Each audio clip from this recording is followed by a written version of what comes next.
Raamattu sanoo iri näin. niryo sezerano yadusezeranije. Se on se lupaus. Ni ubugingo buhoraho Iankaikkinen elämä muri Kristo Yesu. Kristuksen nimessä. Jewe ndabizi nzajya mu ijuru. Tiedän, että menee Ubwo Kristo Yesu taivaaseen. yazutse. Silloin kun Kristus nousi Mbaye kuolesta, narapfuye nanjye. jos olisin kuollut, Ndabizi azanzura hän nostaa minut kugira kuolesta, ngo nzajye kubana nawe. jotta pääsen hänen Hari luokseen. umudamu wanyandikiye Yksi rouva kirjoitti minulle. arambwira ngo yumvise umugabo w'umwihanduza cumu. Hän Umugabo sesane wumva ngo yumvise umuntu wihandagaza basi.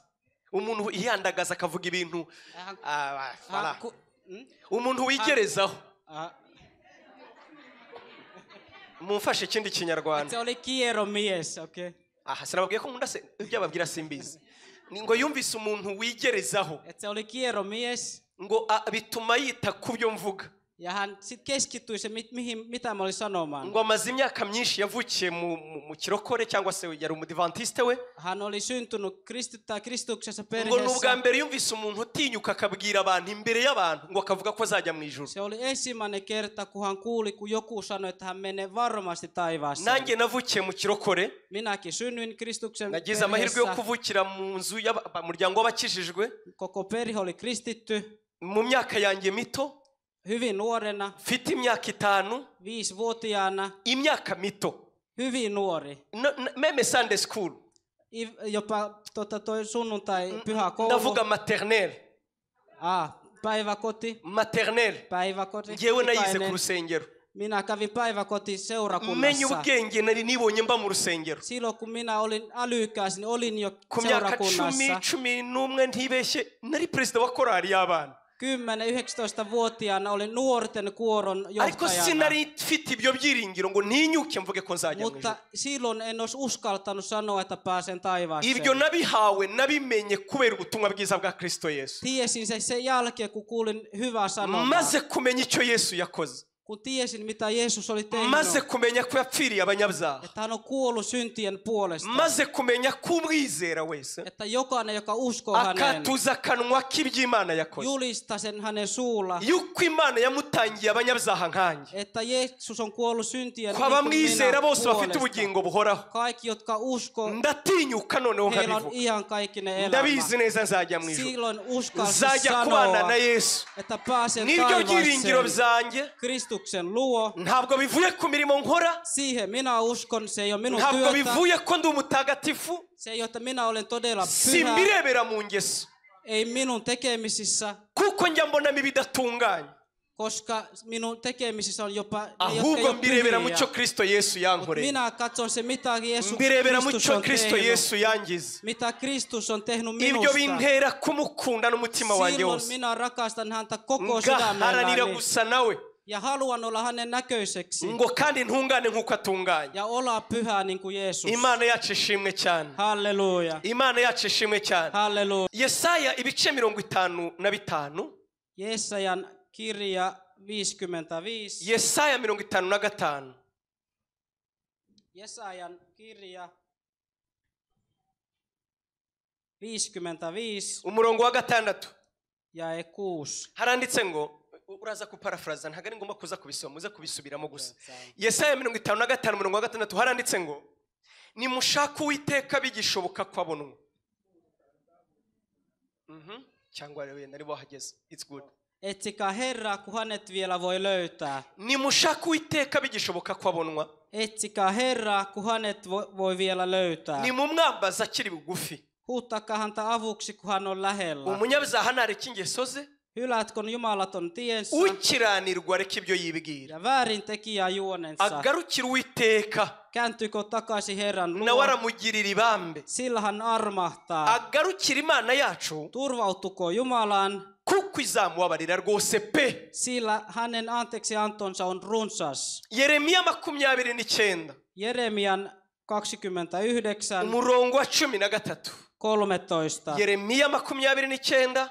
Jeremian kirja 29. Jake 13. Haranditse ngo muzashaka mumbone nimushakana umutima wanyu wose. Te etsitte minua ja te löydätte minut koko sydämestänne, te minua etsitte. Hasi akavuga ngo nzabonwa namwe. Ja minä nzabonwa namwe ikomeje Te kuvuga näette minua siinä alhaalla, kun jatkaa. muzashaka mumbone Te etsitte ja löydätte minut, nimuramuka mushakanye imitima yanyu jos yose te etsitte koko teidän sydämellä nzabonwa namwe. ja te näette minut. Nanone kandi Ja vielä imigani ibice 8 sanan lasku ja 8, imigani ibice 8 sanan lasku umurongo wa 17 18 ja haranditse ngo 17. nkunda bankunda kandi abanshakana umwete bose bazambona. Amen. Imana yacu ishimwe cyane. Nakomeza n'ibindi byanditswe. Dawidi yaravuze David sanoi muri Zaburi ya 42 psalmi 42, ngo umutima wanjye ukugirira inyota minun sydämeni on janoinen ngo sinulle, nk'uko imbarakazi yehagira ishaka niin amazi kuin hirvi etsi ngo vettä. niko umutima wanjye wehagizwa no kukwifuza. Samalla tavalla minun sydäni kaipaa sinua. Abazi Tai icyo haluaa sinua. abazi icyo bita imparakazi Ne, jotka tietää, mikä on, oliko se hirvi. cyangwa se impongo mu kirundi bavuze ngo ni impongo.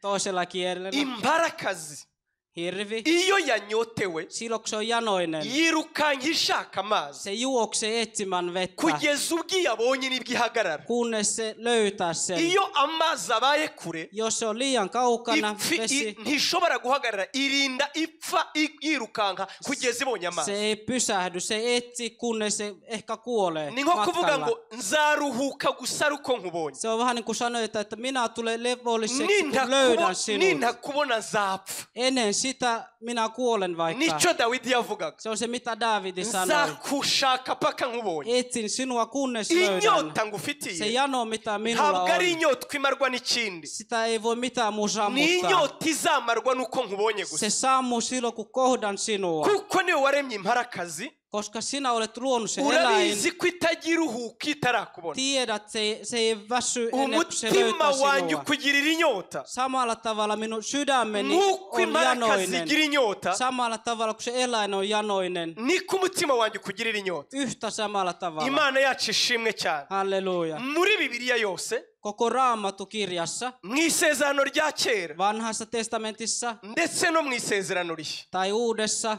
yaba ari ibitabo ubwabyo ne kaikki kirjat ndetse n'isezerano ubwabyo. tai sitten se testamentti. Ndasubiramo, Minä iyo toistan. tuvuze isezerano rya kera, Kun puhutaan Vanhasta abantu bahita testamentista, bumva ibitabo ubundi, jotkut luulet, että ne on ne kirjat, mitä siitä löytyy. bagatekereza ko tuvuze kuva mu itangiriro He luulet, että se on niin kuin ensimmäiseksi Mooseksen kugera kirjasta, muri Malaki. Malakin kirjan Ibyo ni asti. ibitabo bigize isezerano Ne rya on ne kera, kirjat Vanhassa nuko testamentissa, abantu aribo babikoze. koska ihmiset on ne, jotka on kirjoittanut ne. Twavuga isezerano rishya, Kun puhutaan Uudesta abantu testamentista, bagatekereza ko tuvuze Matayo kugeza mu byahishuwe. että luulla, että puhutaan Mateuksesta Johanneksen Oya, ntabwo ari ilmestyskirjaan. ibyo ndi kuvuga. Sitä en tarkoita. Yego, ibyo ni ibitabo bigize amasezerano Ne on yombi. kirjat, jotka on molemmissa testamentissa.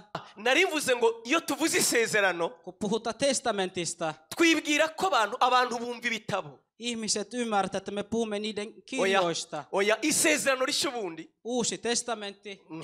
nanjye harongera kuvuga ngo mbavange, nanjye mbavange. Isezerano rishya Uusi testamentti. cyangwa se isezerano yego rishyashya, Se on niin kuin uusi taas testamentti. ntabwo ari irya kabiri, burya ni irya mbere. Se ei ole toinen, mutta se on itse asiassa ensimmäinen. Kuko isezerano rishyashya Koska uusi testamentti, turibona mu itangira ibice 3 umurongo wa se 15. löytyy jo ensimmäinen Mooseksen kirjasta, Iry'Imana yasezeranije Adamu na Eva, mitä Jumala lupasi Aatamille ja ubwo Eevalle. yamubwiraga ngo mu rubyaro rwawe Hän sanoi, että sinun lapsista, niho hazakomoka sieltä tulee umena umutwe y'inzoka, se, joka tappaa käärmeen. agakiza kawe Sinun pelastus kazabonekera mu rubyaro. tulee sinun lapsen kautta. Isezerano rishya Uusi testamentti, riri mu itangira ibice 22, se löytyy jo ensimmäisen Mooseksen kirjasta 22, umurongo wa 18, jae 18. umurongo wa 18. Jae 18. Yaravuze, Imana yabwiye Aburahamu, Jumala sanoi Abrahamille, iramubwira ngo mu rubyaro rwawe sinun lapsista, nimo amahanga yose yo mu isi sinun jälkelaisista, azaherwa umugisha. siellä kaikki maailman Ni ukuvuga ngo kansassa siunaus. isezerano rero Se testamentti, ntabwo ari ibitabo, ne ei ole kirjat. ahubwo isezerano ni umuntu. Testamentti on ihminen. Isezerano rishya Uusi testamentti, ntabwo rivuga ibintu kanaka, se ei puhu niinku asioista. ni agakiza Imana Se yasezeranije isi puhuu pelastuksesta, jonka Muri Jumala on Kristo lupannut Jeesu. maailmalle Muri Jeesuksen Kristo Jeesu. Kristuksessa. ibyo rero ntibyavuzwe mu bitabo gusa uhereye muri Mateyo kugera mu byahishuwe, Siitä ei puhuta Matteuksesta Johanneksen ilmestyskirjaan. byavuzwe n'abahanuzi, On puhunut profeetoista, byavuzwe mu mategeko ya se on Mose, puhunut Mooseksen laista, byavuzwe muri Zaburi, se on puhuttu psalmissa. hanyuma bisohozwa Yesu Kristo amaze kuza mu Ja ne isi. kaikki tuli todeksi, kun Jeesus Icyo tuli nicyo bita maailmaan. isezerano Se rishyashya. on se uusi testamentti. Isezerano rya kera Vanha testamentti, ni amategeko ya Mose, ne on Mooseksen ni lait. isezerano Imana yagiranye n'Abisiraheli Kun Jumalalla oli lupaus israelilaisten mu kuva kanssa, ibice 20. toinen Mooseksen Iryo kirja, ni ryo ryitwa isezerano rya se kera. on vanha testamentti. Muri aya masezerano yombi rero, Näissä molemmissa yaba testamentissa, isezerano rya kera vanhasta ndetse n'isezerano rishya, ja uudesta, Imana ikangurira abantu bayo kuyishaka etsimään Jumalaa. kandi igatanga isezerano Ja hän antaa lupauksen, yuko abayishakana umwete bose että ne, jotka etsi häntä Nta kabuza bazayibona. ahkerasti, todellakin löytävät hänet. Imana yacu ishimwe cyane. Amen. Imana yacu ishimwe cyane. Amen. Imana yacu ishimwe cyane. Amen. Iyo tuvuze gushaka Imana, Bibiliya bivuze iki? Kun me puhumme Jumalan etsimisestä, mitä se tarkoittaa Raamatussa? Iyo tuvuze ngo dushake Imana, tuvuze iki? Mitä se tarkoittaa? Bibiliya iravuze ngo Imana izatura muri twe.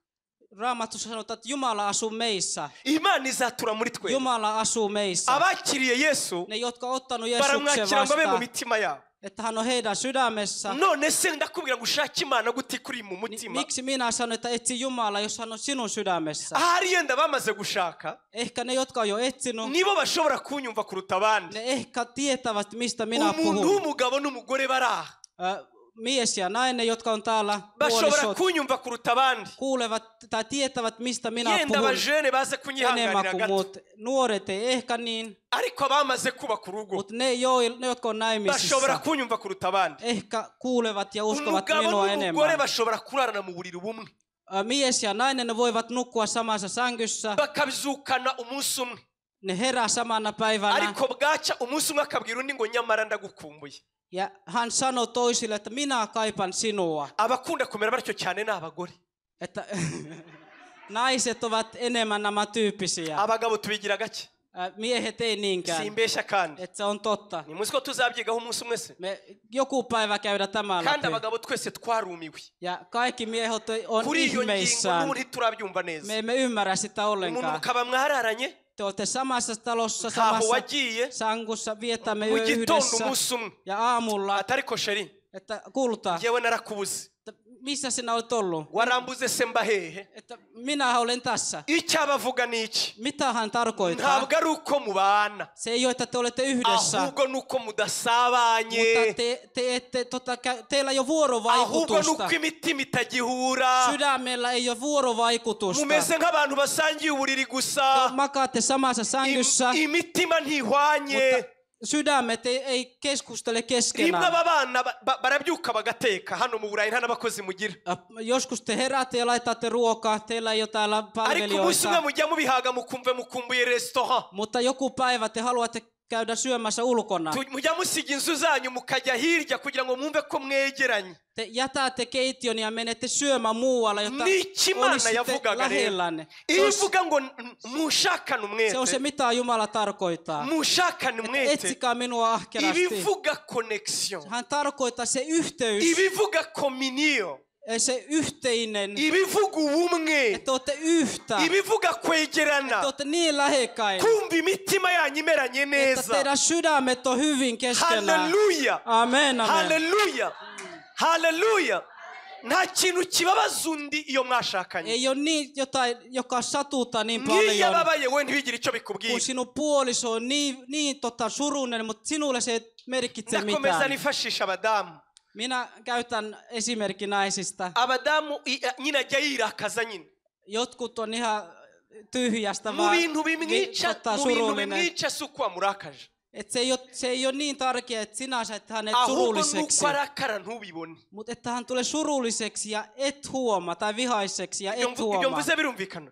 Että onko se ymmärrettävä? kurakara si igitangaza Että hän on vihainen, se ei no kuba tarkoita mubabaza mitään. ni si Ja että igitangaza sinä satutat häntä, ahubwo ni uburyo ababara ntubibone mutta sinä et huomaa sitä. mukiri abana Silloin kun te olitte lapsia, ntiwibuka uburyo bagukubitaga saa tatu muistakaa miten sinua lyötiin vaikka kello mama 9. yaza saa 12 ukarira nkaho bakigukubita Ja kun äiti tulee kello 18, sinä itket ihan niin kuin sinut on vasta lyöty. ariko ibyo mvuze muri mwese ntimubizi Kaikki tietää sen, vai? bakagukubita saa tatu Että joku lyö sinua kello 9 na aamulla, 15 ukaba wacecetse burundu 9:15 kaikki on mennyt ohi. ariko ukaba uzi kugukubisa atagukunda Mutta se, joka lyö sinua, ei rakasta sinua. turi abana twagiraga ubushobozi bwo gukomeza gukina unyumve neza Silloin lapsena me jatkoimme leikimistä. ugakina ugaseka Sinä leikit ja ariko naurat. ahantu udakontorora Mutta se sydän, mitä sä et wabitse hallitse. wa mubabaro urindirije mamuriza kuwitaho Se suru odottaa äitiä, joka lohduttaa sinua. wabona ageze mu marembo Silloin kun hän on tuossa ukumva ovella, ikiniga kiraje silloin sä rupet Bivuze itkemään. iki? Mitä se tarkoittaa? ndabizi yarankunda Tiedän, että hän ndabizi rakastaa minua. yanyitayeho Että hän lohduttaa ndabizi minua. yarampoza Hän välittää minua. ndabizi yitaye ku mabaro wanjye Hän välittää minun nuko surusta. nacecetse Vaikka minä olin ariko hiljaa, nari ntaruhutse mutta en ollut olin edelleen surullinen. iyo imana ivuga ngo mushake Silloin kun Jumala sanoi, että icyo etsikää ivuga minua. nubwo busaba Hän haluaa, että meillä on Imitima vuorovaikutus yanyu hänen kiyumva kanssa, namo. jotta meidän sydämet ukababazwa kommunikoi. n'ibibabaza Ja sinä tulet surulliseksi, jos Jumala tulee surulliseksi. ukababazwa n'ibibabaza imana Ne kaikki, mitä satuttaa nayo Jumalaa. ikababazwa n'ibikubabaza Ja Jumala, ne mitkä satuttaa ntugende sinua, nk'uwitegeka satuttaa Jumala myös. ukaba ubanye mu bumwe nayo Että sinä olet yhtä Jumalan murumva kanssa. icyo bivuze gushaka imana Ymmärrättekö, mitä se tarkoittaa? ntabwo ari uko ituba kure Se ei ole niin, että hän on liian kaukana ntabwo ari uko meistä. itaba mu mutima Se ei ole, että hän ei ole meidän sydämessä. reka mbabaze Minä kysyn, ni hari n'igihe umutima wose uwushaka ukawubura että joskus sinä etsit sinun omaa sydäntä Nta ja gihe sä umutima wawe et urawubura. löytä. ubwawe ukaguhagararamo ukumva umeze nk'igicamuke Välillä tuntuu, että sulla ei ole sydän paikallaan. ibyo ntimubizi mwese Tiedättekö sen? none se bivuze iki Mitä se tarkoittaa? yewe nibyo mbamo ndi umupasiteri Minä olen pastori. Tämä ati on pasiteri arki minulle. sinzi ukomerewe Että ihmiset sanoo, että en tiedä Bamwe- mitä minä bamwe tunnen. bahunga urusengero Jotkut lähtee seurakunnasta wahura n'umuntu usenga ja kohdat ihminen, joka yatera haleluya gusa ati rukoilee. mwami yesu ukavuga ati ninjye wagiye kuvuga ntabara ntabara Kun joku puhuu Jumalan sanasta, niin sinä luulet, että hän puhuu sinusta. kubera ko umutima wawe utaguturije nyine Koska sinun sydän ei ole levollinen. iyo tuvuze gushaka imana Silloin kun me puhumme Jumalan tutabyumva etsimisestä, nabi jotta emme ymmärrä ntabwo väärin. yatakaye Jumala ei ole hävinnyt ntabwo meistä. imana itabonwa Hän ei ole niin, että hän ei ole ahubwo löydettävissä. ivuga ngo nyegera Mutta hän sanoi, että tulee lähemmäs. imana yacu ishimwe cyane Amen. mwabyumvise ibyo navuze gushaka imana Jumalan etsiminen. ukayishaka kandi ihari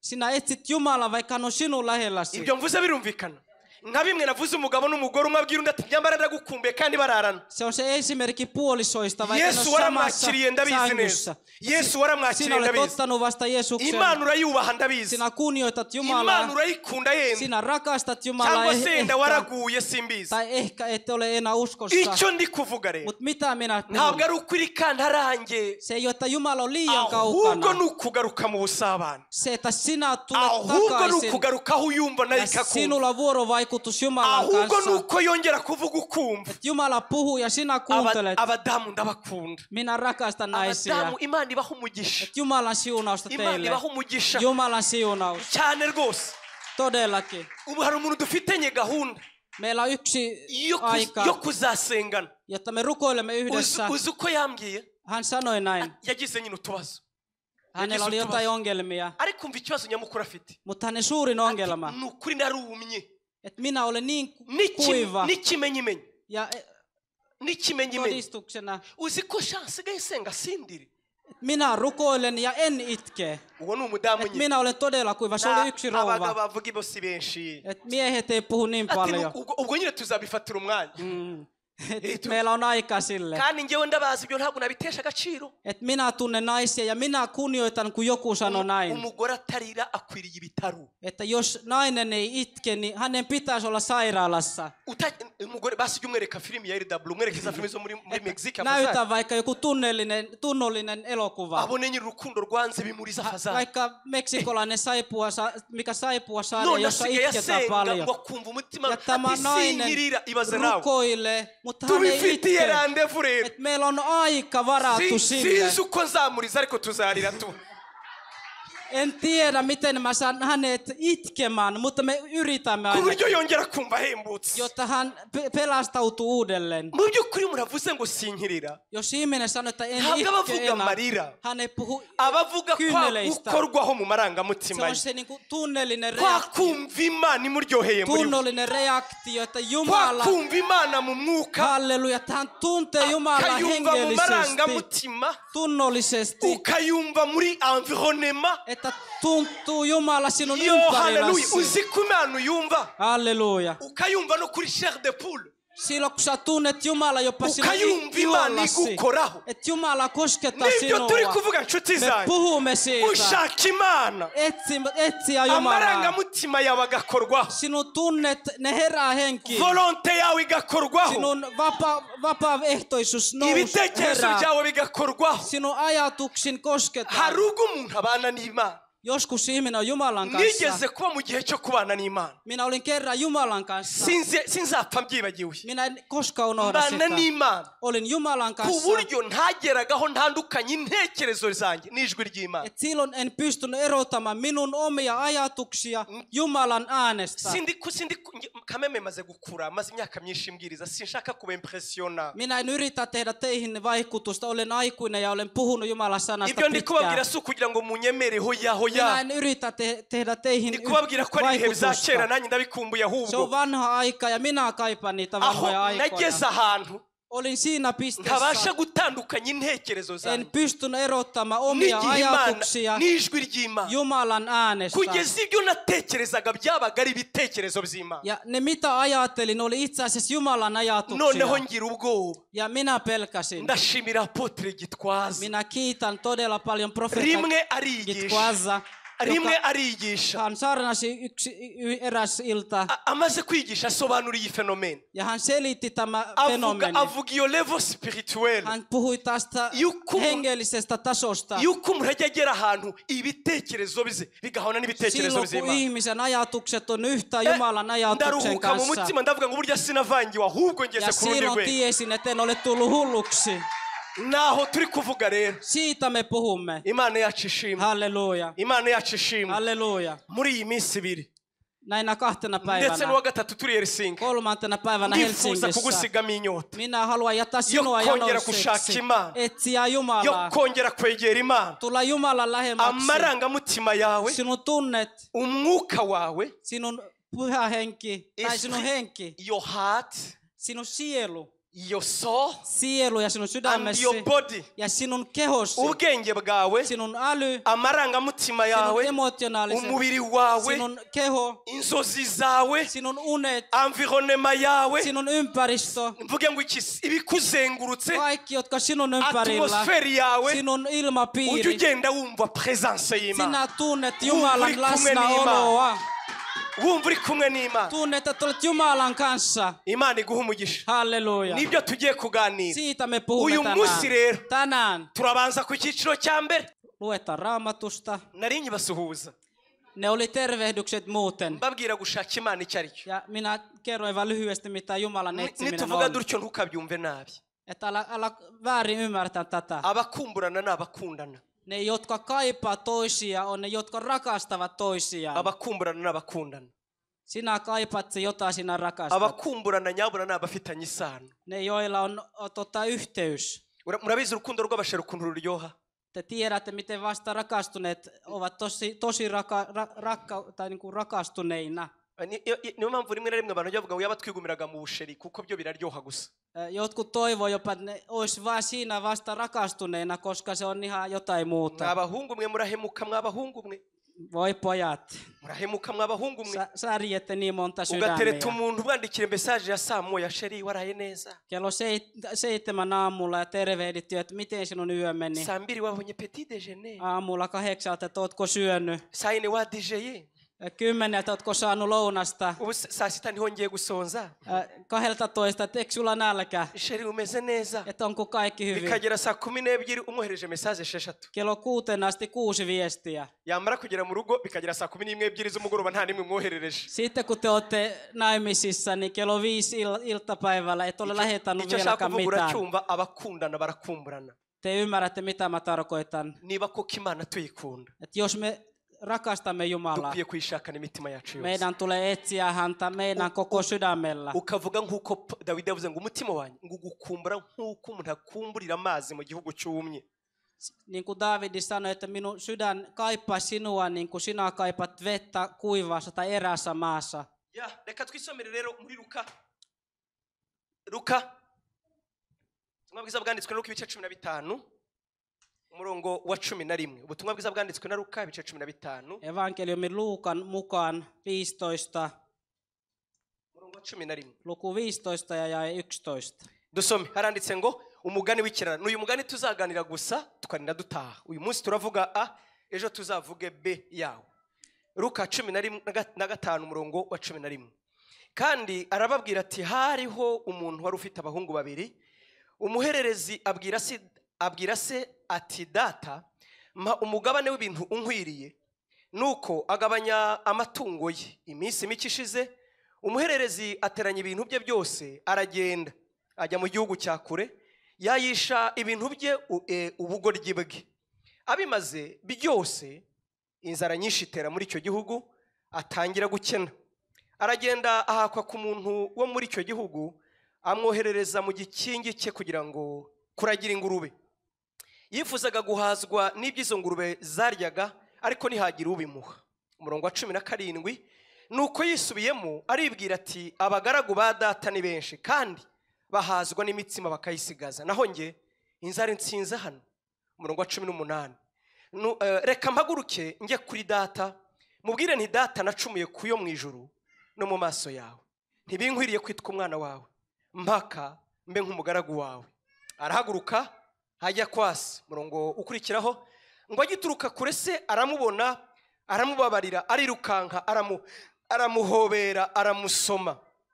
Uwo mwanya aramubwira ati data nacumuye kuyo mu ijuru no mu maso yawe, ntibinkwiriye kwitwa umwana wawe. Ariko se abwira abagaragu be ati mwihute muzane vuba umwenda mumwambike n'impeta ku rutoki n'inkweto mu birenge, muzane n'ikimasa kibyibushye mu kibage turye twishime. Kuko uyu mwana wanjye yari yarapfuye none akaba azutse, yari yarazimiye none dore harabonetse. Nuko batangira kwishima. Ku murongo wa 25 aha niho tuzavuga ejo. Ariko umwana we w'imfura yari ari mu murima amaze kuza, ageze hafi y'urugo yumva abacuranga n'ababyina, ahamagara umugaragu aramubaza ati amubaza ibizabaye ibyo ari byo. Umurongo wa 27 aramubwira ati murumuna wawe yaje none so yamubagiye ikimasa kibyibushye kuko amubonye ari muzima. Undi ararakara yanga kwinjira, nuko se arasohoka aramwinginga, maze asubiza se ati maze imyaka myinshi ngukorera, ntabwo nanze itegeko ryawe, ariko hari ubwo wigeze umpa n'agasekurume ngo nishimane n'inshuti zanjye. Maze uyu mwana wawe yaza wamaze ibyawe abisambanisha, akaba ari we ubagira ikimasa kibyibushye. Nawe aramubwira ati mwana wanjye turabana iteka kandi ibyanjye byose ni ibyawe, ariko kwishima no kunezerwa biradukwiriye rwose, kuko murumuna wawe uyu yari yarapfuye none arazutse, yari yarazimiye none dore arabonetse. Amen. Amen. Yesu ashimwe cyane. Amen, amen. Tugiye kuganira nkuko twabivuze, ntituzibagirwa icyo turimo. Me unohda missä me olemme. Tuba turaganira ku gushaka Imana. Me puhumme Jumalan etsimisestä. Gushaka mu maso hayo. Etsiä Jumalan kasvot. Gushaka presence yayo. Etsiä Jumalan läsnäolo. Gushaka ubwiza bw'Imana. Jumalan hyvyyttä. Kumva twegereye ahiri. olla lähellä Jumalaa. Imana yacu ishimwe cyane. Kiitos meidän Uyu Jumalalle. mugani w'umwana w'ikirara Tästä tuhlaajapojan niwe Imana tarinasta. yashize ku mutima wanjye ngo tuyobore muri iki Se on kintu. se, mitä Jumala on laittanut minun sydämelle. Tuzaganira aba bana babiri. Me puhumme näistä kahdesta pojasta. Bombi uburyo Bibiliya yavuze umwe. Raamattu puhuu yhdestä. Yibanze kuri umwe.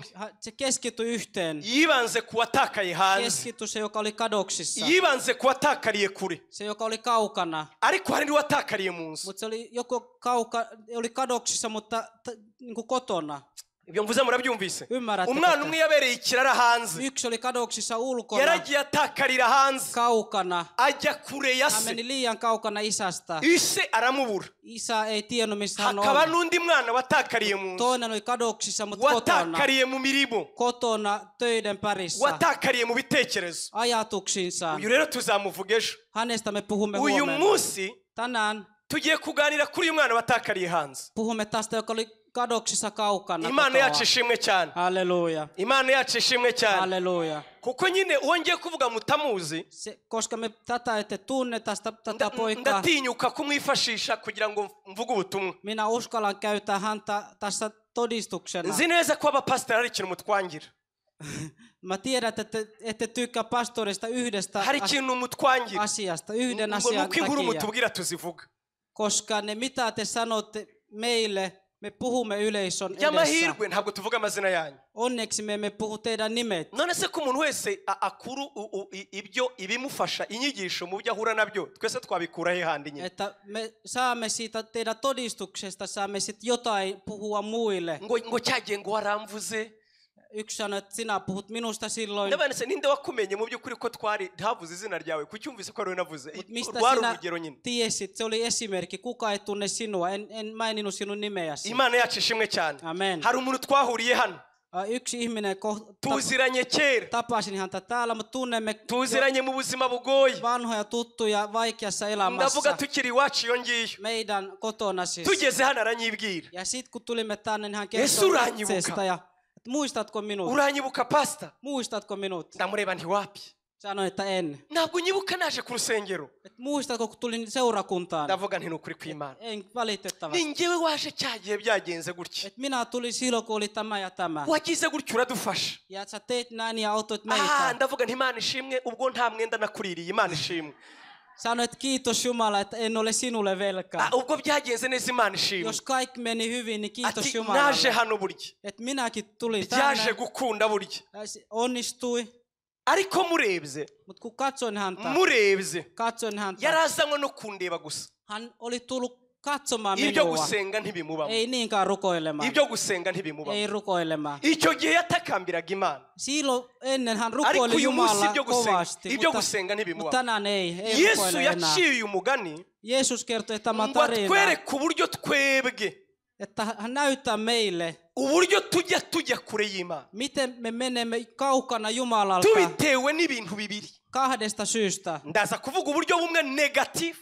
Yksi negatiivinen tapa N'ubundi buryo buri ja positive. toinen positiivinen tapa. Hari ubwo twegera Imana. Joskus me lähennymme Jumalaa. Unyumve neza. Joo. Biraza kutubera urugero unyumve neza. Se tulee olemaan esimerkki. Uburyo umuntu ajya yegera Imana. Miten ihminen lähestyy Jumalaa. Ukayegera ariko mu by'ukuri ugiye kwigirira nabi. Mutta sinä tulet satuttamaan itseäsi. Kubera umutima ujyanye. Koska minkälainen sydän sinä Kubera viet. impamvu ikujyanyeyo. Mistä syystä sinä lähestyt Jumalaa. Ukayegera uyinginga cyane ndetse. Et sinä lähestyt ja rukoilet tosi Uyitakambira ngo paljon. igire icyo ikora. Ja pyydät ja itket ja sanot tee jotain. Yakigukorera. Ja kun Jumala Mu tekee by'ukuri sen. ukaba ugize ibizago bihambaye. Ja sit sä kohdat vaikeuksia. Hari n'ubundi buryo umuntu yegera Imana. Toinen tapa. Bikamubera kuzuka. Hän lähestyy Jumalaa ja se Bikamubera kongera herättää kubaho. hänet henkiin. Bikamubera ibihe atazibagirwa. Ne tulee aikoja, jotka hän ei ikinä unohda. Reka mbivuge bigasa no kongera kubaho bundi Se bushya. on niin kuin heräsi henken toisen kerran. Musubize amen. Amen. Musubize amen. Uyu mwana w'ikirara Tästä tuhlajapojasta. nongere subire uyu mugani. Tämä tarina. Yesu yawuciye. Jeesus kertoi sen. Muri kontekste y'Abisiraheli. Se israelilaisten kontekstissa.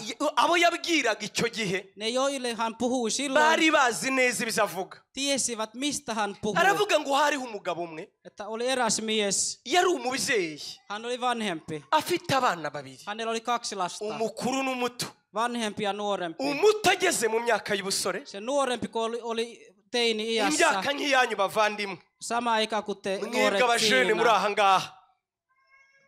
Buriya bararakaye ataratangira aratuzanya. No nyt ne on vihaisia, että nyt pastori puhuu meistä. Ndavuga abantu bakiri bato. Minä vaan puhun nuorista ihmisistä. Mutaza kundakarira. Ei tarvitse vihata minua. Abantu bagifite imyaka mike. Ne joilla on vielä ikää jo niin paljon. Ubundi bariya kirazira kubavuga.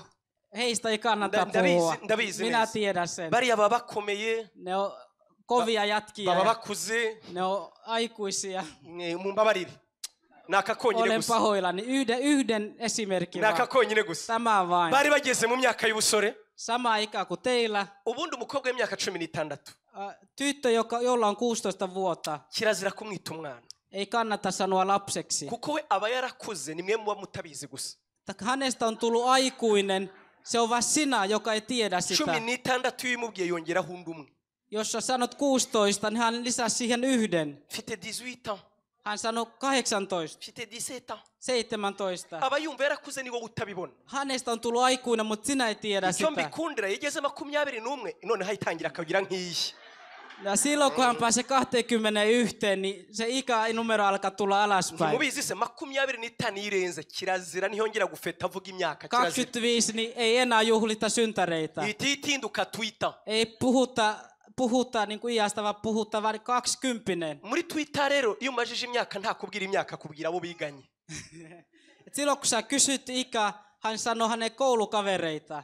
N'abasore nuko ngo. Nuoret miehetkin on samalla kuri iyo myaka rero ngo umusore muto. Se nuori mies siinä iässä. Wari umusore muto.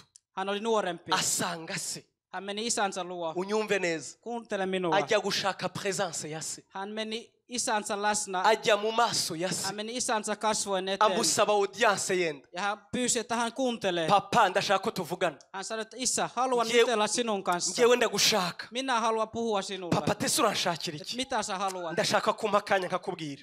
Suo minulle pieni hetki. Nge ndashaka ko tuganira. Haluan jutella. Ahari umwana ntiyishimaga. Ehkä se lapsi ei ollut iloinen. Yamureba akabona ntakinezerwa. Ja hän katsoi silminsä, hän ei ollut iloinen. Yamubona agahorana mahani. Hän oli jotenkin niin kuin ariko se ko muri iyi minsi wahindutse. Riehui koko ajan ja kysyi, miksi olet muuttunut? Kuri muri iyi minsi wahindutse. Miksi olet muuttunut? Abana iyo bari muri icyo gihe. Lapset siinä iässä. Bataha ijoro batatahaga ijoro. He tulevat kello 00 kotiin, vaikka se ei ollut normaali. Ya myaka yitwe opposition. Se on se silloin, kun hänellä on niin vastarinta. Aho mubwira ngo dutaha saa 12 none hagataha saa 3 kugira ngo warabimubujije. Kello 6 sijaan tulee 9 kotiin. Wamubwira atari ibintu wambara si byiza none hakamanura hasi. Ne vaatteet, mitä sä kritisoit, hän tekee parhaansa ja pistää sinut vihaiseksi. Umubuzi ingofero agashiraho dread.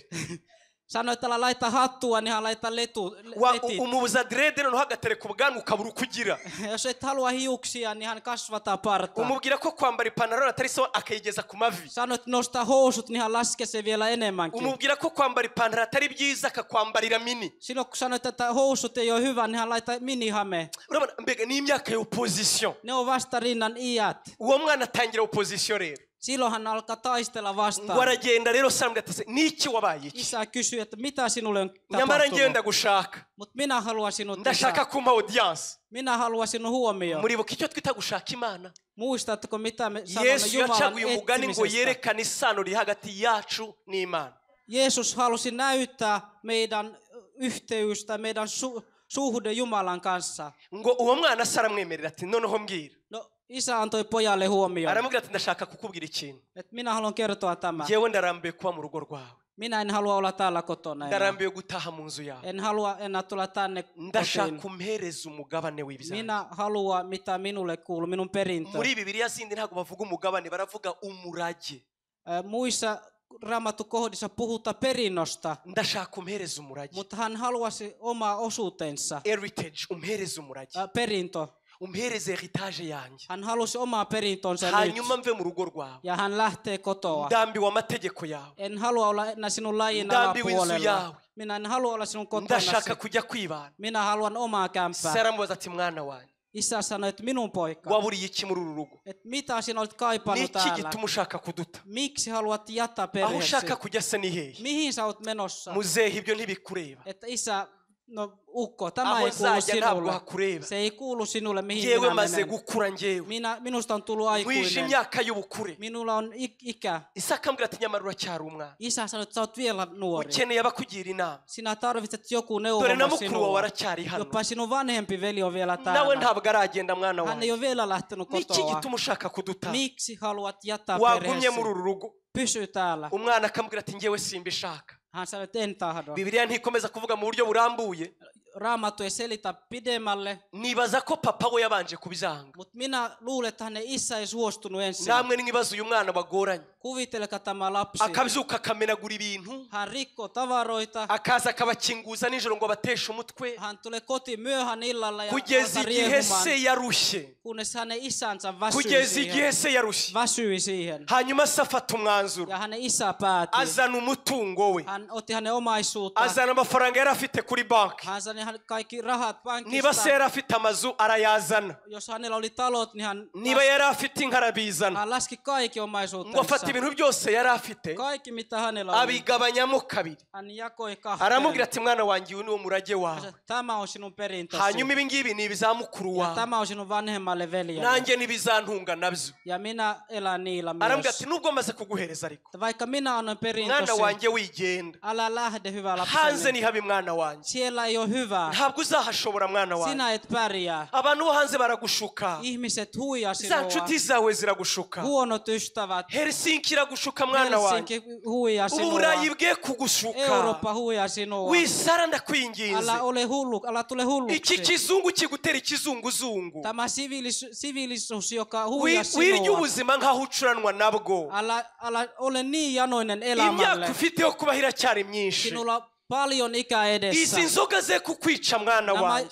Alkoholit. Aba bakobwa baragushuka. Nämä tytöt. Aba bahungu baragushuka. Nämä pojat. Wigenda kure mwana wanjye. Älä lähde kaukaa. Uguma hano mwana wanjye. Pysy lähellä minun rakas poika. poika. Papa warangije kuvuga. Ukko, oletko jo puhunut? Warangije kuvuga. Oletko jo puhunut? Urimo uranyerereza. Et minä myöhästyn. Mfite rendezvous. Minun pitää mennä. Ibyo wampaye narabibonye. Olen saanut perintöni. Ndambiwe no kuba mu rugo rwawe. Minä en halua olla siinä talossa. Minä haluan mennä. Umwana se ngo yanga kumurekura. Isä ei halunnut päästä. Aramuherekeza. Hän saatoi hänet. Aramuherekeza. Hän saatoi pojansa. Umva amagambo yamugiraga. Hän sanoi näin. Uzirinde mu mujyi ntihakwice mwana wawe. Että kohta pärjätä kaupungissa. Uzibuke we kwangiza nshuti yanjye.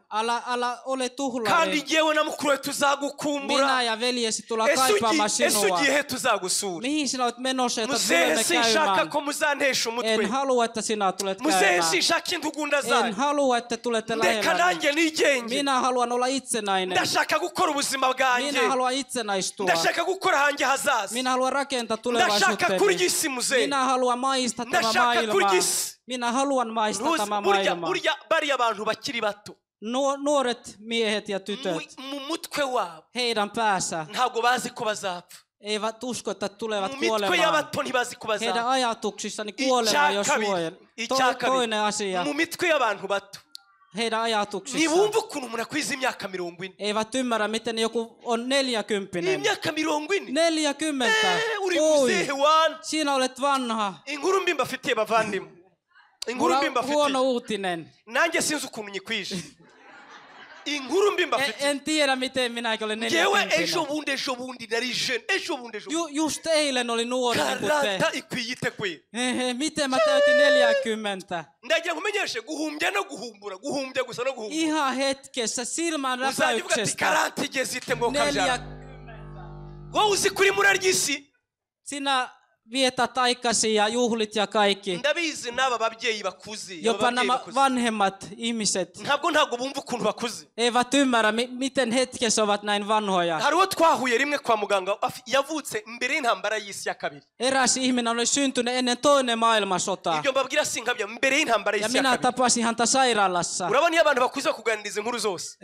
Vanhat ihmiset puhuu kaikesta. Arimo ambwira ati hano ureba turi. Baturasagaho amabombe. Hän puhui, miten toisessa maailmansodassa heitä kohti ammuttiin pommeja. Yabimbwira kamwe ngo ariko sinumva ukuntu imyaka igiye. Mut minä en ymmärrä, miten se oli niin kuin noin kauan sitten. Imyaka iraguruka. aika lentää. Abangana nanjye ngira ngo mwambera abagabo. Ne jotka on minun ikäinen niin tietävät sen. Abagore bore bangiki ushaka kubabaza umugore uzamaze ngufite imyaka ingahe. Jos haluat satuttaa naista niin kysypä hänen iästä niin sinä näet. Ni icyambere uzagira ngo ntiyabyumvise kuko icyo kibazo ntazacyumva. Ensimmäiseksi sinä luulet että hän ei ymmärtänyt mitään. Ngo niho kubaza umugabo nguhembwa ngahe. Samalla tavalla kun kysyisit mies, että mikä on sinun palkka. Jewe nirirwa mpugura ingo ndabizi neza. Että minun tehtäväni on, minä olen perheiden terapeutti. Huye n'abagore ntazi umubare bambwira minä tiedän sen hyvin. Musiko ntazi amafaranga ahembwa. Naiset kertovat, että eivät tiedä heidän puolisonsa palkkaa. Ushaka kumubabaza uzayamenye. Ja jos haluat satuttaa miehesi, niin koeta saada selvää. Se on niin salaisuus, että se on sama kuin naisen ikä. Tämä poika, hän halusi mennä maailmalle. Hän halusi itsenäistyä. Isä ei päästänyt irti. Hän saatoi poikansa. Hän saatoi poikansa. Hän sanoi, minun poika. Rakas poikani, uzibukisiye kugutwara. Muista, että tämä maailma ei vie sinua kokonaan. Mwana wanjye inzoga nyinshi zirica. Liika alkoholia tappaa. Inzoga ziguhindura imbwa mwana wawe. Ja muuttuu sinua niinku ei mitään. Atangira ya migani y'abakera. Hän puhuu niinku hän iyo ikuye mu icupa igukura mu bagabo. Runojen kautta. Uyikura mu kibindi igukura mu bagabo. Mzee ibyo ni ibintu bizakera mzee. Älä puhu vanhoja. Izo nkuru zawe zirashaje mzee. Sinun tarinat on niin vanhoja. Wintera injuga mzee. Wintera injuga mzee. Älä nyt jaksa vanhaa. Ibyo ni ibintu by'abantu b'abasaza. Se on teidän vanhojen ihmisten asia. Me olemme nuoria. Maailma on meidän. Twebwe turi abantu b'abataram. Maailma on meidän. Isakomeza kumuherekeza. Isä piti hänet kädestä kiinni ja saatoi eteen. Hän saatoi niin kauas, ettei hän enää jaksanut. Tuzagukumbura. Että me tulemme kaipaamaan sinua. Uzatugarukira amahoro mwana. Että tule takaisin terveenä. Umwana aragenda. Ja poika lähti sinne maailmalle. Banze mbibutsa uburyo bwa mbere tujye imbere y'Imana. Minä muistutan teitä miten akenshi tujyanwa imbere y'Imana. Ensimmäinen tapa millä menemme Jumalan luo. Että me haluamme pyytää maalliset asiat, aineelliset asiat. Benshi muri mwebwe. Monet teistä. Benshi muri mwebwe. Monet teistä. Ndabizi mwarasenze benshi muri mwebwe. Tiedätte olette rukoilleet. Mwarasenze.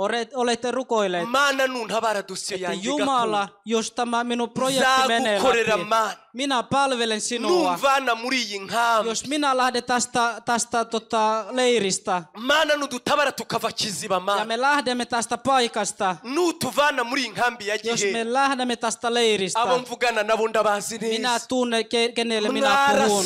Te rukoilitte. Hari inshuti yanjye yigeze gusenga ngo Imana ihemere kujya muri Amerika. Arangije abwira Imana ngo ndakwingiza noneho bingurize basi. Eräs ystäväni rukoili ja hän halusi kovasti päästä Yhdysvaltoihin. Ja hän sanoi Jumalalle, että lainaa minua sitä edes, että minä maksan takaisin. Gusa sinzi icyo azayishyura. Minä en tiedä mitä hän maksaa Jumalalle. Bamwe muri mwebwe. Mutta jotkut teistä mwarasenze. Te olette rukoilleet todella. Että jos minä pääsen Eurooppaan. Minkälainen maahan pääsemme. Jos minä pääsen sinne. Jos lähden tästä kampuksesta. Sinä menit Jumalan eteen ja rukoilit. Että muista minua. Minä olen tehnyt, mitä paha olen tehnyt. Että minä olin Keniassa. Siellä oli pakolaisleiri. Halleluja. Halleluja. Just äsken olin leirissä Keniassa. Siellä on pakolaiset. Siellä missä te olette jättänyt teidän ystäviä. Siellä sinne elämässä missä te olittekin. Te olette nähneet miten ihmiset itke siellä. Jos sanotaan etsitään Jumalan kasvua, hän ei välttämättä ymmärtä siitä hyvin. Mutta jos sanotaan, että rukoidetaan paperit saadaan nopeasti, heti ne etsilomat. Useimmat kertoja me tullaan Jumalan edessä itkemään siitä, että Jumala siunaa meitä maailman tavaroista. Jumala, minulle sinä muista minut. Anna minulle aviomies. Anna minulle työ. nanjye nguri inzu mana jotta mä pystyn ostamaan asuntoa. Anna minulle auto, Jumala. Uri data nanjye Olet minun isä myös, siunaa myös minua. Joskus me käännetään Raamattu väärinpäin. Jotta me käännetään myös pyhän lahja, joten ne olisi niin kuin kontaktissa semmoisen, mitä me voidaan koskea. Me emme voida olla häntä, me olla päätä. Anna minulle myös rahaa. Ja me itketään maailman tavaroista. Muista minut myös, Jumala. Jotta minun lapsetkin menisi naimisiin. Anna minulle myös apipoika ja tytöt, jotta mä pystyn olla iloinen. Mutta useimmat kertoja silloin, kun me itketään noin, se vie meitä Jumalan kauemmas. Katso sinun sydämesi. Muista kaikki, mitä sä oot luvannut Jumala silloin, kun sä oletko oikeasti tehnyt niin. Sä oot vienyt vuoden saamatta edes 100 seteli. Sä pyytelit Jumala, että antaisi sinulle edes rahaa ostamaan kynttilä.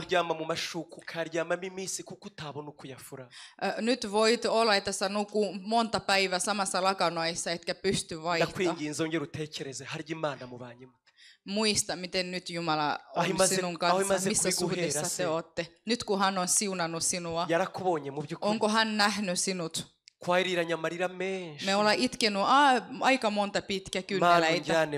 Jumala siuna minut ja vie minut sinne, jotta minun dokumentti pystyy mennä eteenpäin. Se on onnistunut. Onko onnistunut? Mitä Jumala on saanut takaisin palveluja? Eikö se on siitä, että Jumala juoksee sinun perässä? Osat on tullut Eurooppaan ja me nyt juodaan alkoholia eikä aikaisemmin tiedetty. Joitakin muutti Eurooppaan ja he ovat vaihtanut vaimoja. Ne, jotka ovat olleet aikaisemmin, he ei enää sopi heille. Toiset on muuttanut Euroopan ja sanoo, että anna kun se mies yrittää, kuule minä näytän. Se mitä Jumala on nähnyt sen palkaksi, mitä hän on tehnyt sinulle, se on ylpeyttä. Te olette hävinnyt siellä pihalla, ulkona, kadoksissa. On yksi juttu, mikä koski minua. Yksi juttu koski minun sydämen. Mä kiitin nämä tytöt, jotka lauloivat tähän. Teillä olette niin hienosti puettu. Kiitos Jumala, siunatko teitä. Te olette hyvin pukenut. Jumala siunatko. Ihmiset sanoo, että se on afrikanlaiset ajatuksia. No oletko nyt valkoihoinen? No oletko nyt valkoihoinen muuttunut? Sä oot edelleenkin afrikalainen, vaan sä asuu Euroopassa. Pojat ovat tullut Eurooppaan. Suomi käännetty ja väärennetty ja ne käytäytyy ihan miten sattuu. Kuka ei kunnioita enää vanhemmat. Kuka ei rukoile enää. Kuka ei erota kirkkoja ulkona. Ystävät, halusin kertoa. Silloin kun me itketään Jumalalle, että anna meille mitä minäkin haluan. Useimmat Jumala antaa meille mitä me pyydetään. Ja me itketään sitten sen jälkeen monta pitkä kynneleitä. Me käännetään Jumalalle selkä ja hän juoksee meidän perässä, että hän pysää meitä kiinni. Ja hän sanoo, että muista se alkoholi vie sinut, tapa sinut. Ne naiset, jotka sä kääntyi heidän puolesta, he vaan tapa sinut.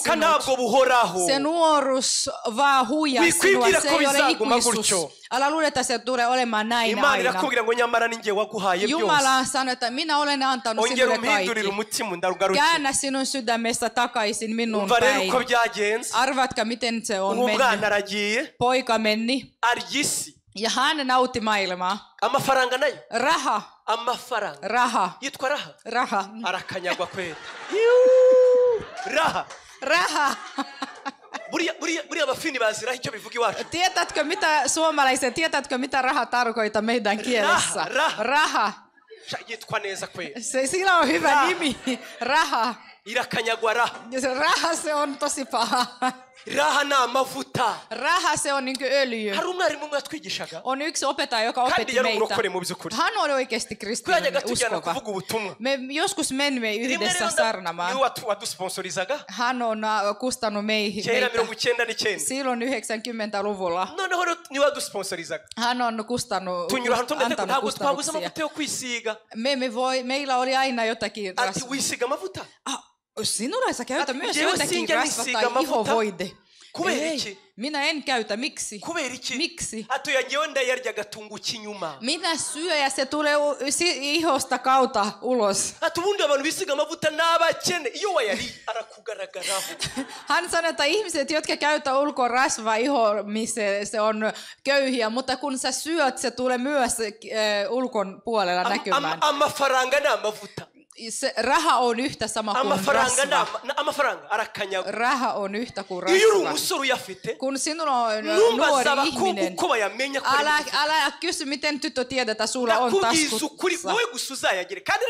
Mieti vaan, että sulla on raha, se näkyy kellossa, aurinkolassi, siitä itsevarmuus nousee. Tiedätkö se henkilö, jolla on raha, hän yrittää puhua englantia, vaikka hän ei edes osaa sitä.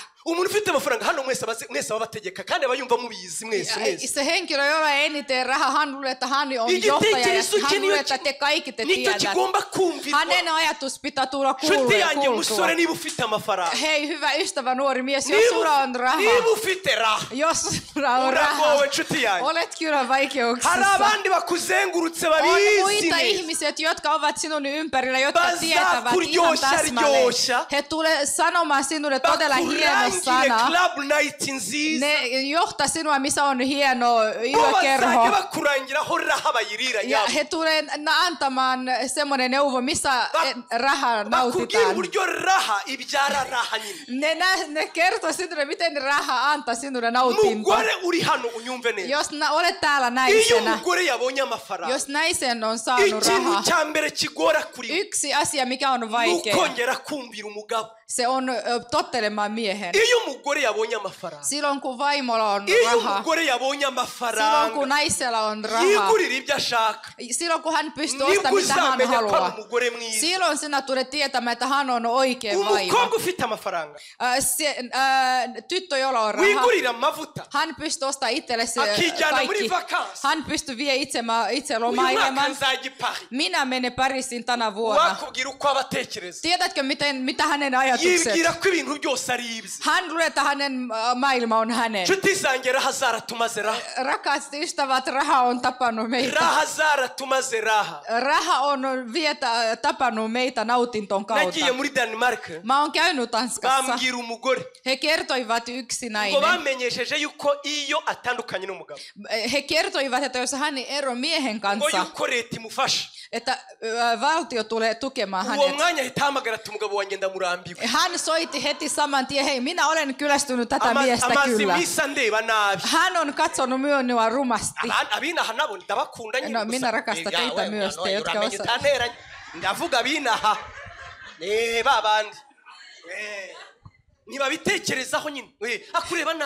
Hän vaan katsoo sinua, tuettaa sinua. Se on pahoinpitely.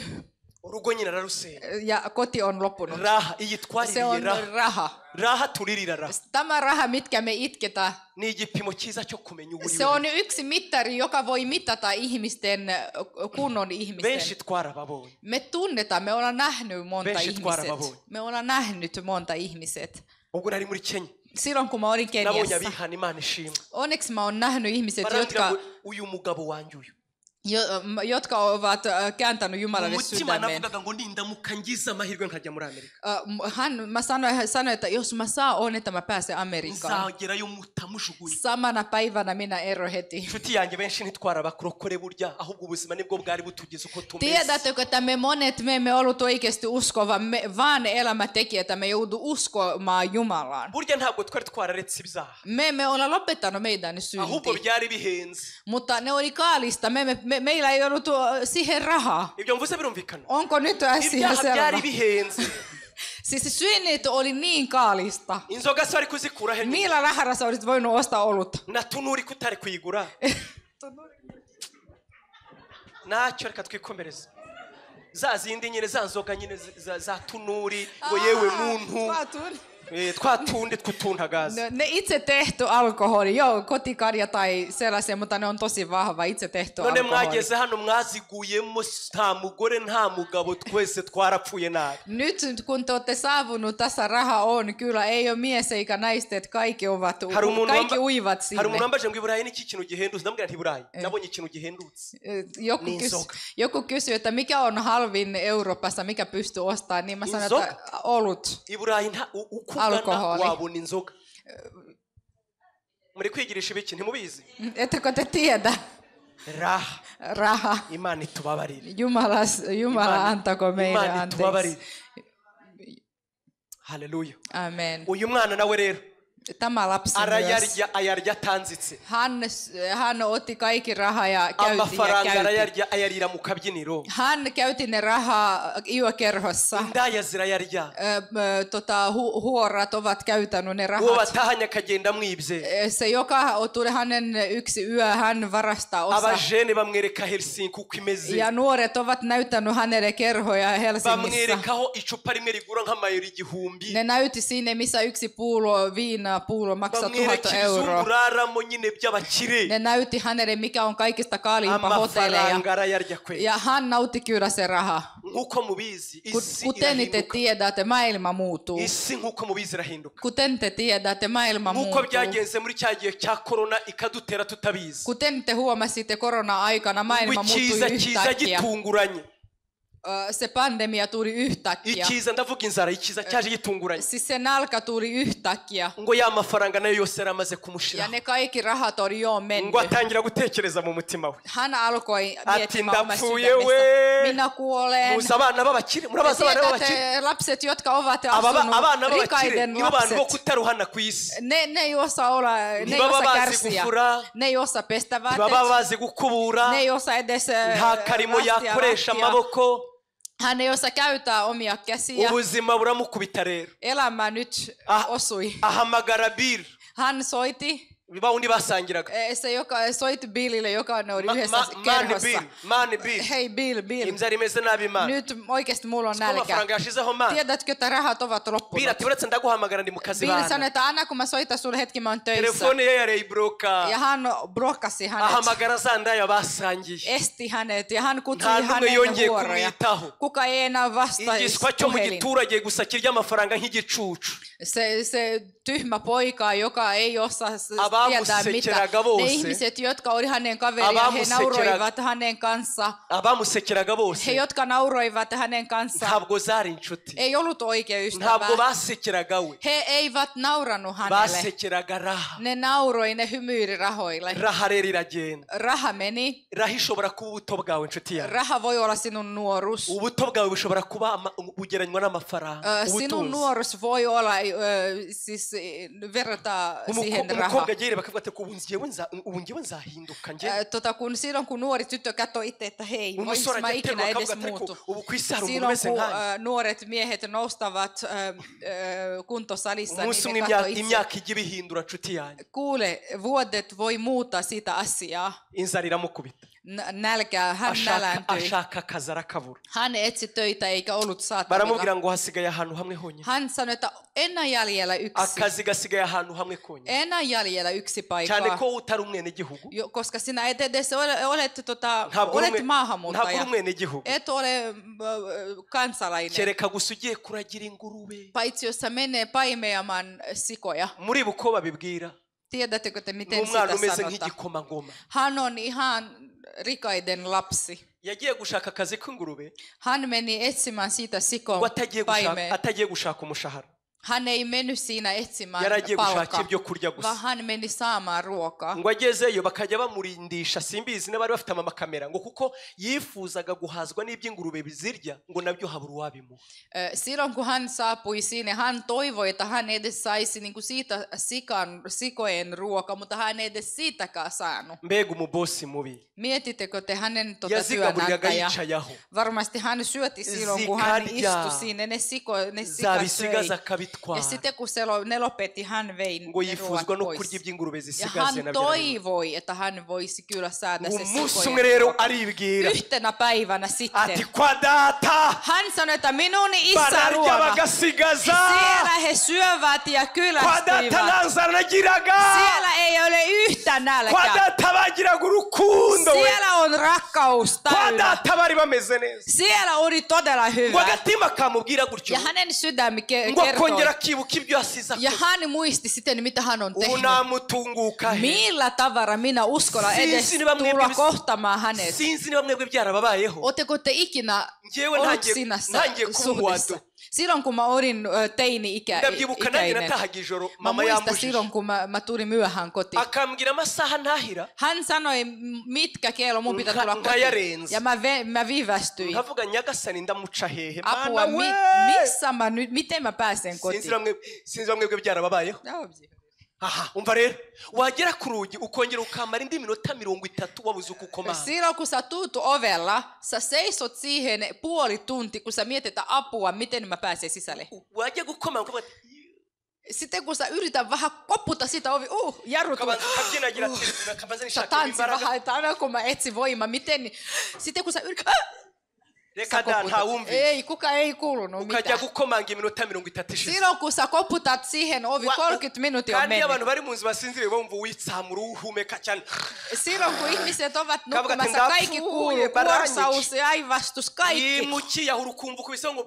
Sitten kun jostakin tulee voima, niin sitten äiti sanoo, että kuka siellä, koska hän ei nuku ennen kuin sä tulet, se on minä. Ei, sä tulet takaisin kotiin. Taas yö. Anteeksi äiti, anteeksi. Tämä samalla tavalla se poika myös. Silloin kun hän muistetaan, hänen isän kotiin syödään ja kylästytään. Hänen suolisto on kuorsamassa siellä. Se ei ollut vain pelkästään nälkä. Se oli se nälkä, vatsa ja sydämessä. Se sattui vatsassa, sydämessä ja päässä. Vatsa sattui, koska hänellä on nälkä. Sydän särkyi, koska hänen ystävät petivät hänet. Ystävät aiheutti, että hän joutui väärään. Siitä, että hän ei totellut vanhemmat. Siitä, että hän kaatui joka ikinen teot. Sen, että hän on tuhrannut kaikki omaisuutensa. Ja se sattui hänen aivonsa. Hän kaatui joka ikinen hetki. Sen, että hän on tehnyt väärin. Miten minä ilmestyin minun isäni edessä? Mä oon hengisesti tapannut hänet.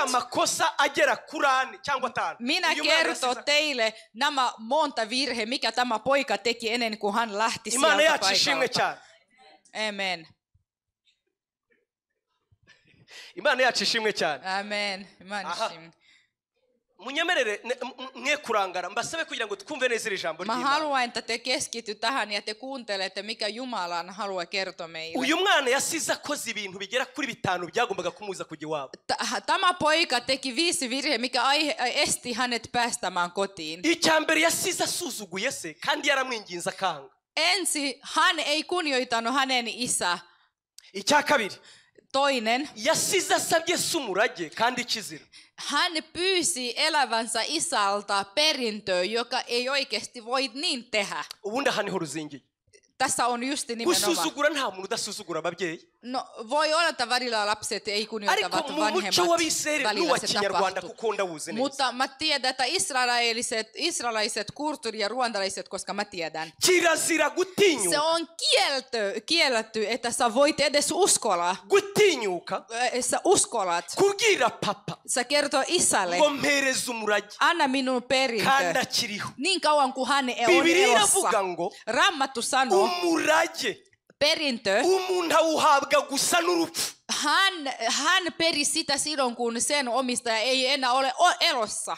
Nubwo umubyeyi avuga ngo nzakuragira ibi. Vaikka vanhemmat voi sen tehdä jo etukäteen. Utinyuka kuvuga ngo bimpereze iyo yapfuye. Sä uskalla vasta sanoa, että anna sen minulle. Kubera irari ry'uyu mwana. Mutta koska hänellä oli kova yakoresheje se niko kugira se ngo pfa ndakurambiwe. Hän käytti isän väärin, niin sanoi, että olen kyllästynyt sinuhun kuolevaan. Gusiga mubwiye ngo mpumurage rero. Sen, että hän pyysi hänen oma perintö. Sinsubirayo kuko nasize mwishe. En voi mennä takaisin, niin mä oon jo tapannut hänet. Mu maso no mu muco w'abiseri papa uyu mwana yarapfuye. Sinne kulttuurissa hänen isä oli jo kuollut. Icya gatatu. Kolmas. Ntabwo yavuye mu gihugu cy'iwabo, yagiye mu gihugu cya kure. Hän ei lähtenyt vaan sinne lähistömaille, vaan meni kauas. Yasize yiyambuye identite. Hän riisui hänen koko identiteetti. Yasize yiyambuye agaciro. Hän otti kaikki kunnia. Ajya kure yiyambura agaciro. Hän meni liian kauas. Hän otti kaikki mitä hän oli, koko identiteetti. Icyakan. Neljäs. Ngo Biblia tugira ngo nuko afata ibyo atunze abikoresha mu busambanyi. Hän otti kaikki omaisuutensa ja käytti siitä. Yabikoresheje mu busambanyi. Hän käytti siitä tekemään väärin. Uyu mwana yari umusambanyi cyane. Hän teki väärin, hän oli huoroiden kanssa. Icya gatanu. Viides. Ari nacyo kibi nanone. Mikä on pahin? Yari yarasangiye n'ingurube. Hän on syönyt sikojen kanssa. Gusangira n'ingurube mu muco w'Abisiraheli. Syödä sikojen kanssa israelaisessa kulttuurissa. Anna edes miettiä, että hän syö yhdessä. Se oli jopa kielletty kasvata niitä sikoja. Israelilaiset se oli kielletty, että sä voi kasvata sikaa. Hän oli saapunut siihen pisteessä, että hän ei voi palata mitenkään. Muistatko, miksi hän tuli tähän pisteeseen? Se on se, millä tavalla hän meni hänen isän luona ensisijaisesti. Uburyo bwa mbere yagiye kwa se. Millä tavalla hän meni? Nibwo bwamugejeje ahangaha. Sinne isänsä luona. Kuko se yamutegerezagamo ibimunezeza. Isä odotti, että hän voi tehdä jotakin, mikä iloitsee hänet. Ntabwo yarebaga se ngo yifuze mu maso he. Hän ei katsonut isä ja toivoi, että hän uskolla katsoi hänet. Yarebaga se akamwifuzamo ibyo atunze gusa. Hän katsoi isä ja hän toivoi, mitä hän omisti. Nuko abakristo benshi tubanye n'Imana. Konkreettisesti asia. Tuyishakamo ibyiduha gusa. Kristitty elää Jumalan kanssa. Me halutaan, mitä Jumala antaa meille. Abakristo b'iki gihe. Me kristitty nykyisen kristitykset. Dukeneye abaduhanurira niyo batubesha nta. Me halua profeettoja, vaikka ne valehtelevat. Apfe kukubwira gusa ngo iravuze ngo kun hän sanoo, että Jumala sanoo, että minä annoin sinulle aviomies, vaikka sä et tule saamaan se mies. Nahoze mvuga ejo bundi kandi byo simbesha byabayeho. Minä sanon totuus, mä en valehtele. Umuntu yarebye umukobwa muto kuko hän katsoi nuori tyttö ja sanoi, että nguku ari umudamu muto. Ihan sama, että nuori nainen. Atambaye impeta. Hänellä ei ollut sormuksia. Arangira ngo Imana iguhaye umugabo. Hän sanoi, että Jumala antoi sulle mies. Aramubwira ati ariko ndamufite. Hän sanoi, että minulla on. Hän ottaa toinen. Ngo amukoreshe ikisi. Mitä hän aiot tehdä sillä toisella miehellä? Dukeneye kumva ibintu by'isi. Me halua kuunnella maailman tavara, vaikka ne valehtelisivat. Niyo baba tubesha. Vaikka he valehtelevat. Dukeneye abaduhanurira nta me halua profeettoja väkisin, koska me halutaan, että ne puhuu, mikä kohta meidän on toive. Se on just nimenomaan nykymaailma, nykykristitty. Siksi me mennään Jumalan edessä. Me etsitään kaikki, mikä hän voi antaa meille. Tuo vie sinut Jumalan kauemmaksi. Ja se vie sinut just nimenomaan nämä 5 kohteeseen, mitä me just puhuttiin. Se just vie sinut siihen kohteeseen. Sinä jää olemaan semmoinen kierro ihminen, jolla ei ole minkä näköinen perintö. Jumala autako meitä. Tämä poika, joka minä haluan puhua viimeisenä. Ja hän teki myös 5 asiaa. Amen. Tämä poika, hän otti iso askeleen. Silloin kun vatsa kierimurtelee. Inzara yo mumara imumereye nabi. Silloin kun vatsa kierimurtelee. Umutima we wumishijwe no kwiheba. Sydän on liian kuiva siinä, että hän ubwonko bwe buri turmante kwibuka ibibi yabayemo. Hänen aivon mietti kaikki paha, mitä hän on elänyt. Hän rohdutti yksi asia. Mikä minä haluan kertoa tänä iltana? Hän rohdutti siitä, että hän muisti isänsä. Hän muisti isänsä. Aravuga ati papa ndamu. Hän tunnen isäni. Ndabizi neza nasize mwishe nshuti yawe. Tiedän, että mä oon tapannut hänet elävältä. Ndagira mubwire yuko Yesu yapfuye azize ibyaha byawe. Jeesus on kuollut sinun syntin varten. Yaravuze rikore ngo burya ku musaraba si imisumari yari imufasha. Hän sanoi, että Rikonen on sanonut, että siellä ristillä hän ei vaan niitä metallit, ne ei pitänyt hänet vaan siitä, että rakkaus, mikä hän on sinua kohtaan. Ei ollut niitä ristinauriko, mikä ne nauritsi hänet, vaan se rakkautta piti siellä häntä siellä. Hän ajatteli sinua silloin. Hän ajatteli sinua silloin. Sinun synnit tappoi hänet.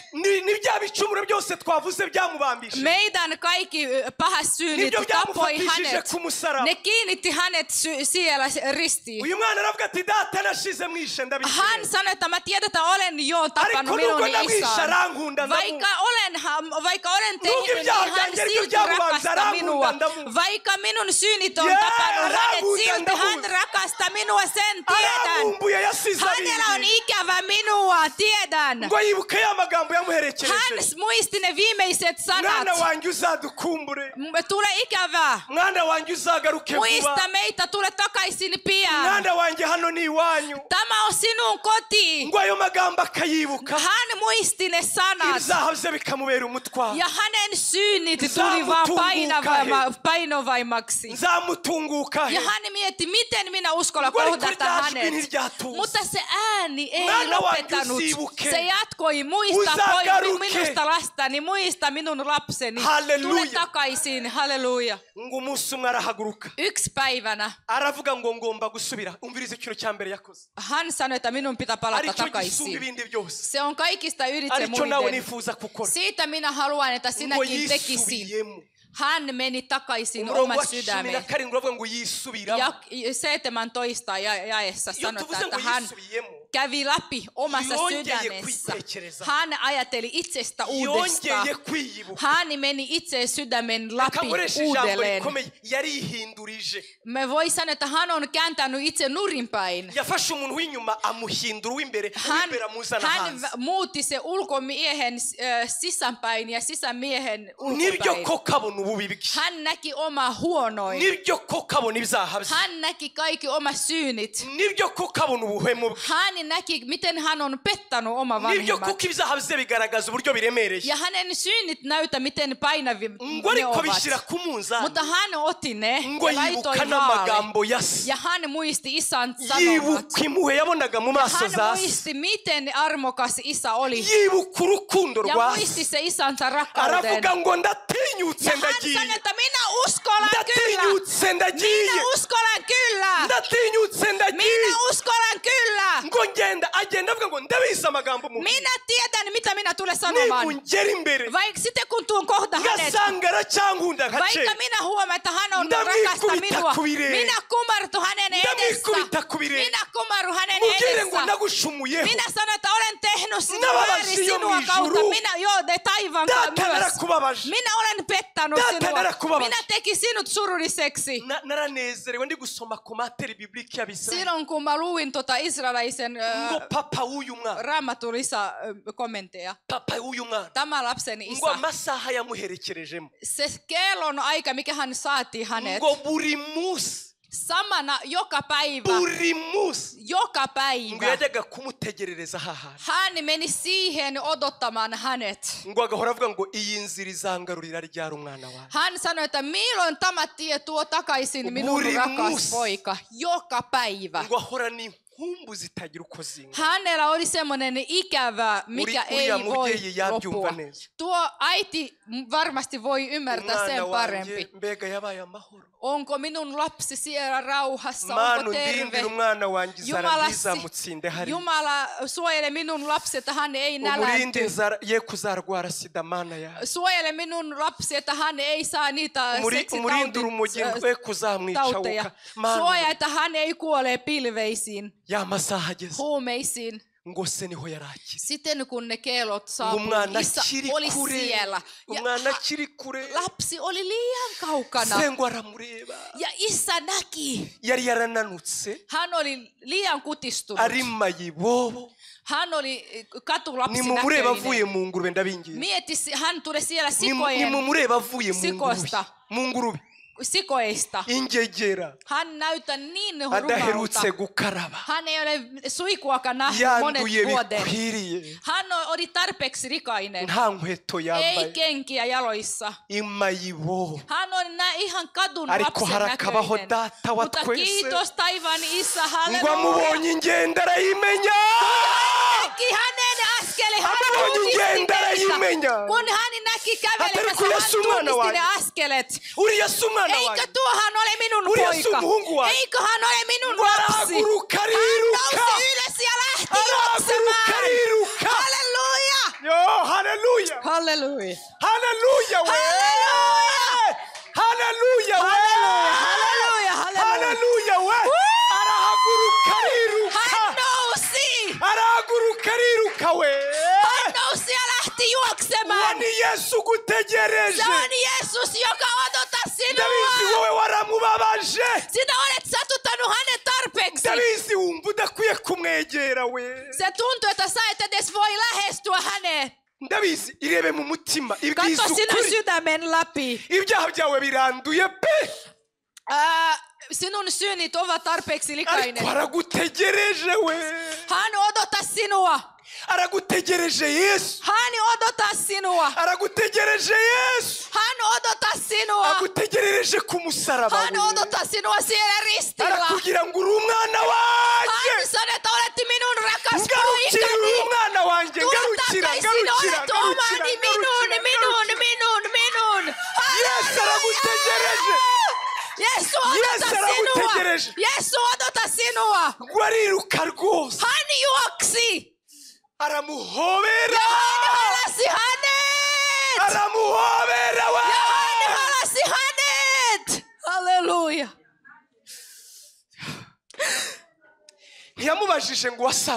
Hän ei kysynyt, että montako synnit olet tehnyt, montako huorojen kanssa olet makannut. Hän ei kysynyt, montako tytöjä olet nähnyt. Hän ei kysynyt, että toitko minun rahat takaisin. Hän ei kysynyt, että miltä sä näytät. Hän vaan halasi hänet. Minulla oli ikävä sinua. Minulla oli ikävä sinua, minun lapsi. Halleluja. Jeesuksella on ikävä sinua.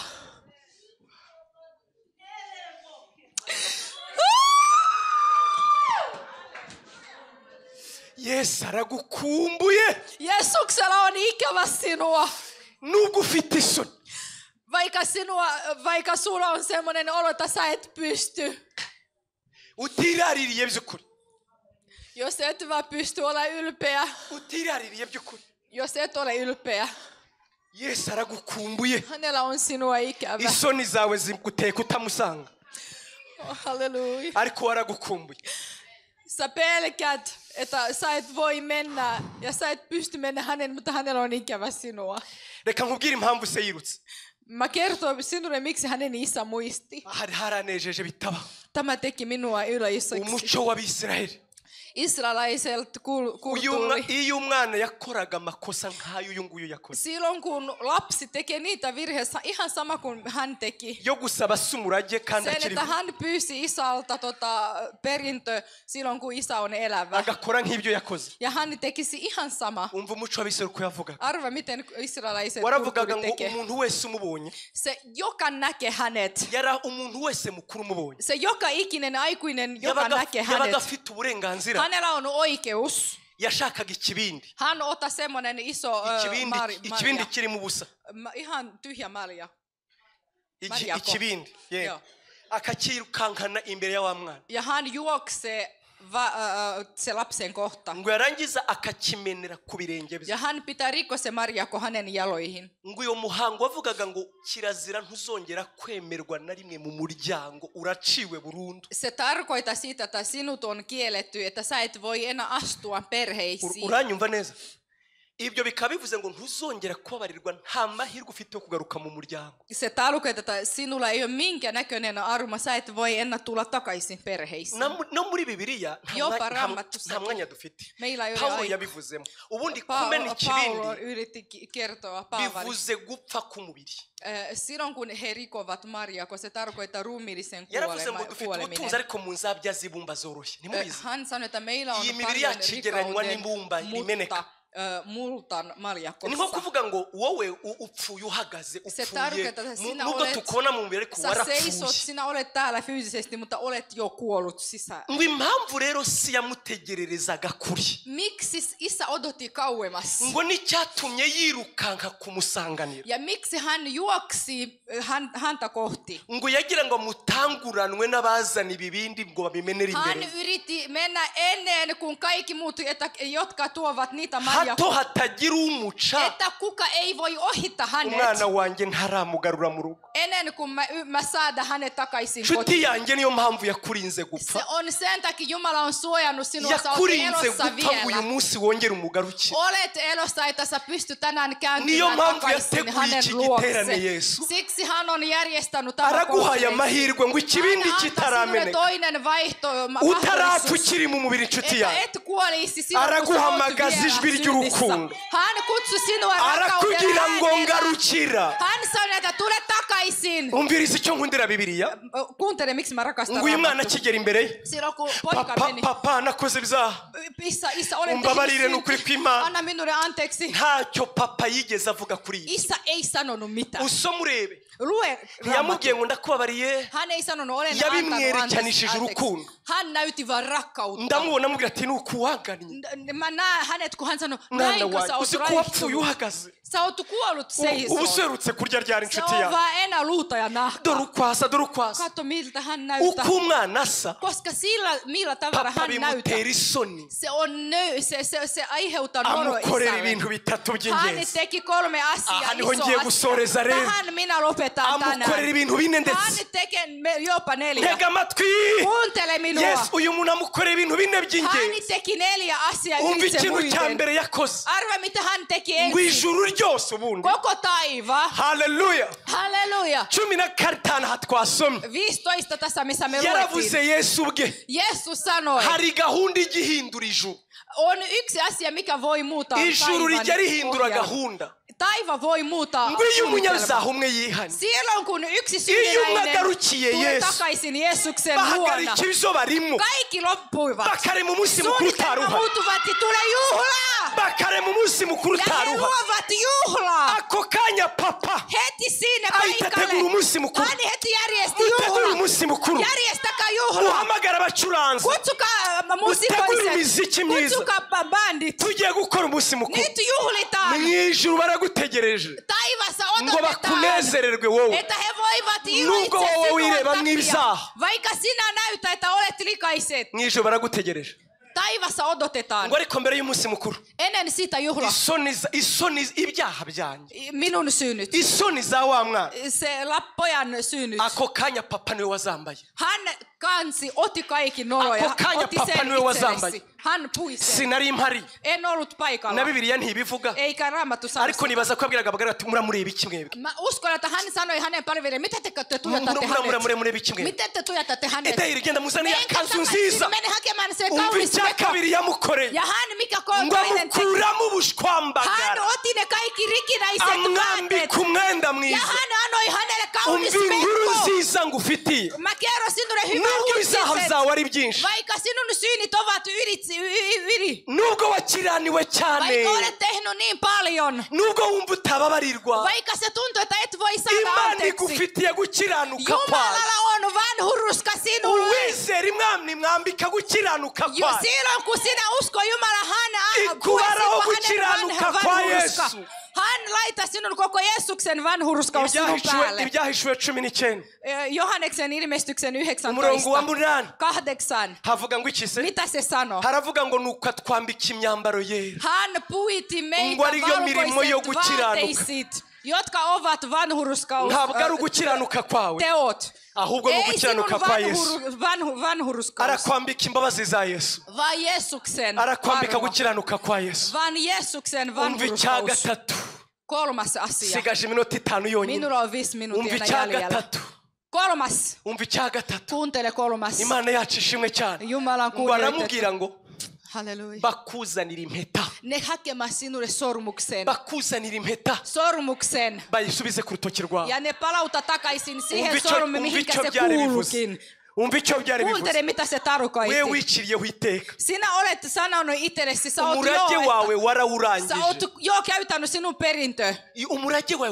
Sä oot käytänyt sinun perintö. Mutta minä, Isä, minä palautan takaisin sinuun siihen. Minä palautan sinun uuteen lupaukseen. Ensimmäinen lupaus on ikuisuuselämä. Sen, että hän puki sinut Jeesuksen vanhurskaus. Se ei ole vaan sinun. Hän ei voi sanoa, että itke paljon. Se on vaan sä näet itse siinä. Mutta kun hän näki sinua, hän ei pyytä sinun tekemään mitään. Hän sanoo vaan, tule vaan takaisin. Hän aja kantaa kaikki itse. Kun sä tuut takaisin, niin nöyryytymään. Hän pue sinua Jeesuksen vanhurskaus. Ja hän palautaa sinuun siihen ikuisuuselämä. Ja hän sanoi sinulle, että hänellä on perintö, joka ei voi tulla likaiseksi, joka ei voi mennä huonommaksi eikä voi loppua. Siitä kuten Peter sanoi, että ykköseen jae 4. Mitä hän sanoi viimeiseksi? Hän laitoi hänen kengät jalkoihin. Muistakaa mitä kengät tarkoittaa. Se on evankeliumi. Hän kertoi hänelle hyvän tarinan. Olet edelleen minun lapsi. Jeesus kuoli sinun takia. Tule takaisin tänne ja pysy. Älä tärise polvet. Se on se evankeliumi, se on voima. Koska siinä sisällä on Jumalan vanhurskaus. Olet edelleenkin minun lapsi. Kuuntele se viimeinen. Eikö se ole se viides? Se viimeinen.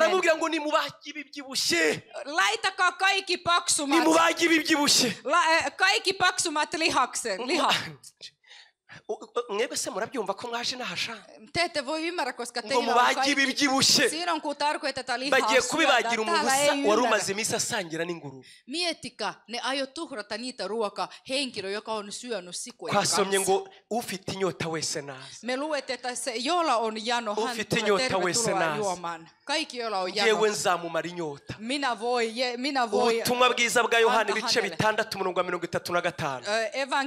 evankeliumi 4. Johanneksen evankeliumi 6:35.